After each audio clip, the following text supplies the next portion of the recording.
Salut la Team Mindset et bienvenue pour cette nouvelle vidéo. Aujourd'hui, comme tu l'as compris, on va parler de la manière de trouver des financements pour ton projet business en Afrique.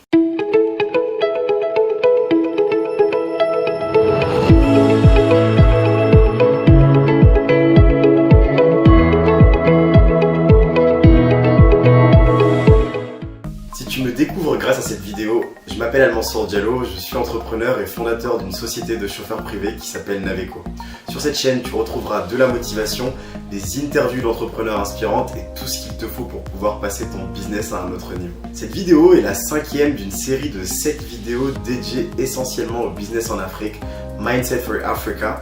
C'est une série qui a été créée pour pouvoir t'aider, toi, si tu es sur le continent actuellement, à créer un business et devenir entrepreneur. Avant de commencer la vidéo, pense bien à récupérer ton cadeau de bienvenue sur la chaîne, qui est un e-book gratuit que tu retrouveras dans la description, qui va t'aider à acquérir le mindset de l'indépendance financière. Pense également à rejoindre la Team Mindset en t'abonnant et en activant la cloche des notifications pour être le premier à recevoir toutes nos nouvelles vidéos qui vont t'aider à devenir un meilleur entrepreneur. On le sait tous, on a parfois de très bonnes idées, mais malheureusement elles ne voient jamais le jour faute de financement. Dans cette vidéo, je vais te donner 6 moyens pour financer ton business si tu es en Afrique et que tu souhaites créer une start-up qui va générer plusieurs millions voire plusieurs milliards de francs CFA. Si tu n'as pas d'idée de business millionnaire, tu retrouveras dans la première vidéo de cette série 4 idées de business qui ont été prouvées en Occident, qui fonctionnent et qui ont créé des milliardaires en dollars et que tu peux toi également implémenter dans ton pays pour pouvoir devenir, pourquoi pas, le nouveau start-upper à succès.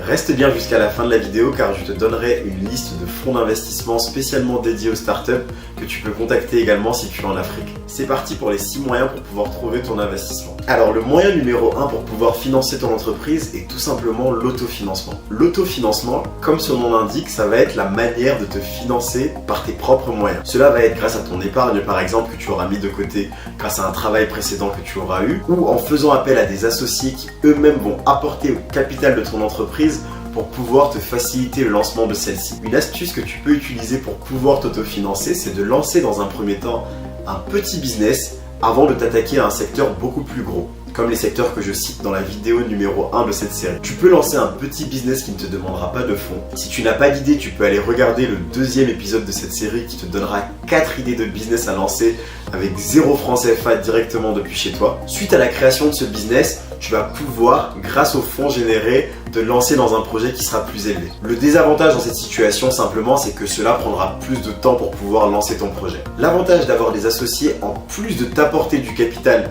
pour pouvoir t'aider à lancer ton projet, c'est qu'ils vont t'apporter leurs compétences également. On dit souvent que les associés doivent être complémentaires. Dans l'idéal, il faudra aller chercher des associés qui auront des profils différents du tien et qui vont te permettre d'avoir une équipe qui répondra à tous les besoins de ton projet. Un associé peut être un ami ou une personne que tu auras rencontré lors d'événements business. Il y a des plateformes spécialisées pour pouvoir trouver des associés. Si cela t'intéresse, n'hésite pas à me l'indiquer dans les commentaires et je te donnerai quelques exemples de plateformes où tu peux rencontrer ton futur partenaire. Le gros avantage de l'autofinancement, si tu utilises ton épargne personnelle, c'est que tu garderas 100% du capital de ton entreprise et tu seras prêt à te lancer très rapidement.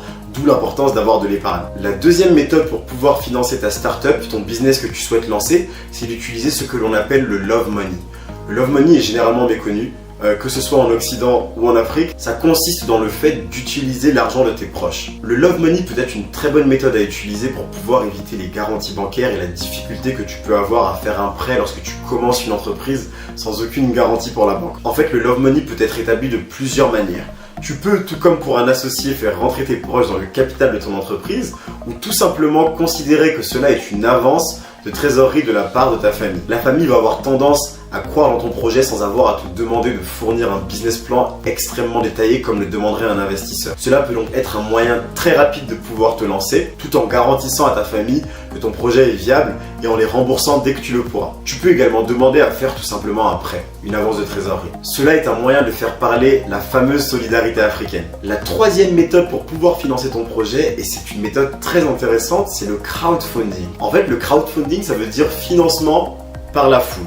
Tu vas donc faire appel aux gens à ta communauté, à ton réseau pour pouvoir t'aider à financer ta startup. Il y a différentes plateformes spécialisées sur lesquelles tu pourras aller proposer ton projet. Le crowdfunding peut avoir plusieurs formes. Prenons l'exemple de Naveco. Si jamais je décide de lancer une société de chauffeurs privés, mais que je n'ai pas les moyens pour pouvoir la financer et que je décide de faire appel au crowdfunding, je vais proposer par exemple à mes investisseurs, en contrepartie de leur investissement, une course à l'avance. Ils vont donc, s'ils croient en mon projet, acheter à l'avance une course, on va dire d'un montant de 10 000 francs CFA. Cette somme, je vais la récupérer et va donc me permettre de lancer mon projet. Une fois que celui-ci sera créé, je vais donc fournir un bon d'achat de 10 000 francs CFA à mon investisseur pour qu'il puisse bénéficier de sa course. Je peux également, plutôt que de faire une prévente, proposer à mon investisseur d'avoir son nom qui va apparaître sur le site de Naveco. Le crowdfunding te laisse libre cours à ton imagination pour pouvoir proposer des contreparties qui vont intéresser les investisseurs et qui vont donc les pousser à te permettre d'atteindre ton objectif.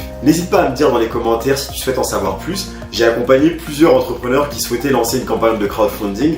On pourra en discuter si tu le souhaites dans les commentaires. Reste bien jusqu'à la fin de la vidéo car je te donnerai 4 plateformes de crowdfunding sur lesquelles tu pourras mettre ta campagne dès que tu le souhaites. La quatrième méthode pour pouvoir financer ta startup, c'est de faire appel aux concours et aux bourses localement. Cela n'est effectivement pas encore très développé en Afrique, mais il y a de plus en plus de concours, d'incubateurs et de bourses qui sont offertes par l'État pour pouvoir te lancer. On a d'ailleurs réalisé sur la chaîne une interview d'un entrepreneur qui s'appelle Lewis, qui habite au Gabon et qui avait gagné 2 concours qui lui ont permis de gagner de l'argent pour pouvoir investir dans sa startup. L'avantage de gagner un concours, c'est qu'en plus de l'argent que va te fournir l'organisme qui l'organise, c'est qu'il va en plus de cela te permettre d'accéder à son expertise pour pouvoir t'aider à créer ton entreprise. Regarde donc localement, il y a certainement des incubateurs qui existent pour pouvoir t'aider à avancer, des concours éventuels organisés par l'État ou les autorités locales auxquels tu peux t'inscrire et gagner de l'argent. Le 5e moyen, et tout comme les concours est en plein développement en Afrique, c'est de faire appel à ce que l'on appelle des business angels. Un business angel, c'est une personne qui a gagné une certaine somme d'argent dans sa carrière et qui souhaite investir son argent pour pouvoir gagner des rendements élevés. Il va donc être à la recherche de projets innovants ou de startups déjà existantes dans lesquelles investir pour pouvoir prendre une partie du capital, accompagner l'entrepreneur et ressortir quelques années après avec des gains qui ont été multipliés. Il y a plusieurs formes de business angels. Tu peux faire appel à des gros cabinets qui vont réunir plusieurs investisseurs ou aller voir directement des personnes qui ont réussi et qui veulent investir leur argent pour pouvoir leur demander de prendre une participation dans ton entreprise. Tu retrouveras dans la description des liens vers différents sites de business angels en Afrique qui vont pouvoir t'aider. La 6e méthode, et c'est une méthode qui est très développée en Afrique, c'est de faire appel à ce que l'on appelle la tontine. Si tu ne sais pas ce qu'est la tontine, parce que localement, en fonction des dialectes et des langues, elle porte une appellation différente, c'est le fait de te rejoindre à un groupe de personnes qui souhaitent épargner mensuellement, trimestriellement, annuellement, et qui va décider d'un pot commun dans lequel chacun va mettre le même montant et va récupérer le pot chacun à son tour. Pour prendre un exemple, tu peux rejoindre un groupe de 12 personnes qui a décidé de mettre tous les mois 100 000 francs chacun dans la tontine. Et chaque mois de l'année, il y a une personne qui va récupérer le pot commun pour pouvoir permettre de mener à bien un projet ou simplement de générer de l'épargne de manière automatisée. La tontine peut donc être considérée un compte bloqué qui n'est pas rémunéré et dans lequel le système de confiance est très important. Tu vas donc pouvoir, grâce à une tontine, si on reprend l'exemple du groupe de 12 personnes qui met 100 000 francs CFA tous les mois, récupérer 1 200 000 francs CFA une fois par an pour pouvoir investir dans ton projet.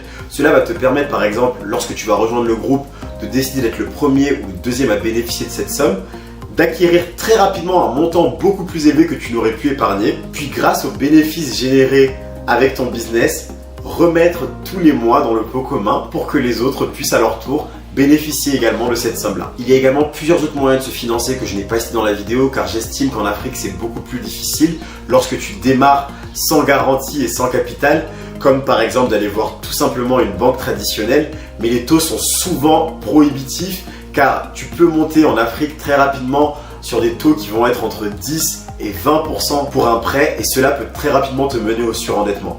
De plus, les banques vont te demander des garanties qui n'existent pas car le système est très souvent informel. Mais tu peux, si tu le souhaites, aller voir les banques de ta ville pour pouvoir voir s'il y a des méthodes éventuellement locales de financement qui vont pouvoir t'aider. Il ne faut surtout pas avoir peur de le faire car elles sont également conscientes du succès des startups sur le continent et veulent également leur part de gâteau. Les 4 plateformes pour pouvoir t'aider à financer ton business, ta startup depuis l'Afrique sont Afriquity. Afriquity propose un service de crowdfunding mais également de monter tout ton dossier juridique. Il y a également Fadev qui soutient les business qui sont dans l'économie sociale et solidaire. D'ailleurs, la 6e vidéo de cette série parlera de ce secteur. Il y a également Jama'a Funding qui est un peu différent des autres car en plus de financer de l'argent, te permet de donner ton temps pour pouvoir participer à des activités bénévoles. Et enfin, il y a Fiatop qui te permet, grâce à ta campagne de crowdfunding, de bénéficier de dons, qui va être spécialisé dans tout ce qui va être enseignement, médecine, l'énergie renouvelable ou la culture par exemple. N'oublie pas de rejoindre la Team Mindset pour pouvoir continuer à suivre cette série et à avoir de nouvelles vidéos qui vont t'aider à devenir un meilleur entrepreneur. Si cette vidéo t'a plu, pense à mettre un pouce bleu, partage cette vidéo avec une personne ou un de tes proches qui cherche à financer sa startup mais n'a pas d'idée. Et comme tu le sais déjà, on avance ensemble.